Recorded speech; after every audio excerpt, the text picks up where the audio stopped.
Hey, and welcome to this short introduction to What If. My name is Kåre, I'm the product owner. In this case, we're going to try to simulate an intake process within our portfolio. So let's go ahead and create a new scenario. Let's assume it is for 3 years that we actually want to include. And then let's say we have 20 million worth of funding for each of the following years. So let's just give it a name. And let's select our portfolio out here, the run portfolio, and let's include everything, also projects that are in an early stage process that hasn't started yet. So the first thing we can see here is that we had the 60 million worth of funding for the 3 years, and if we want to include everything, that would be 81 million.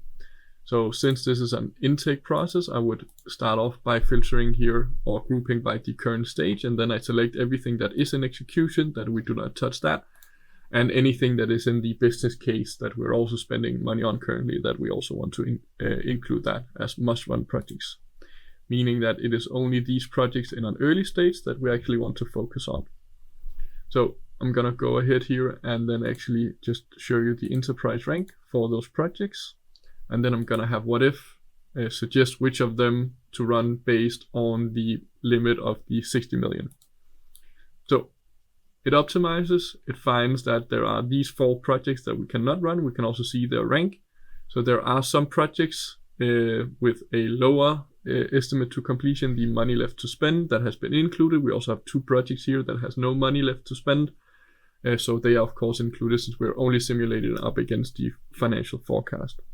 Now, I could of course say, well, we actually want to include the iPad here. It has a cost of around 3 million, so I'm gonna include that. And then it has a rank of 80. So if we sort here by the rank, we can see that we have some here in the business case with a rank of 85. So I would actually like to exclude that, or at least allow it to exclude it if possible. So let's run the simulation here again. We can see it excludes that 55 based on its low rank. And we can look at here our financials, that we're okay in regards to how much money we're left to spend in 2024, but we have also already spent 9 million. We can look at the financial distribution out here per year in regards to the strategic area. So we're spending most on transformation and the least on growth on all of the years. Can also look at it from the resource perspective if we want to.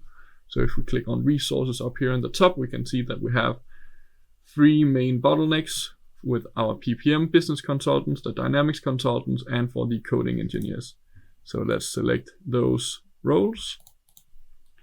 And then we can see it is these 6 or 5 projects that actually has or causes this resource bottleneck. So if I open up here the coding engineers and I open up here, we can see that we have the satellite communication that has quite a lot of requests towards these resources, even though that the project should stop here in November.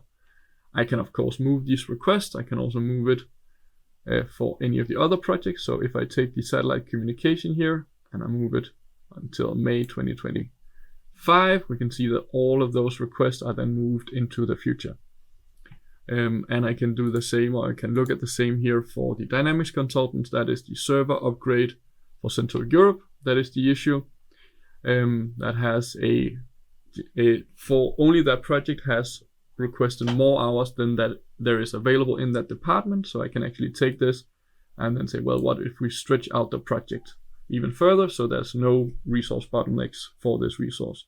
Could also go out and acquire external help. Or if it is further out in the future, then basically coordinate with HR to get new hires in from January of 2024. And that's actually how we look at a very simple intake process, of course, with an automated ranking suggestion. Thank you.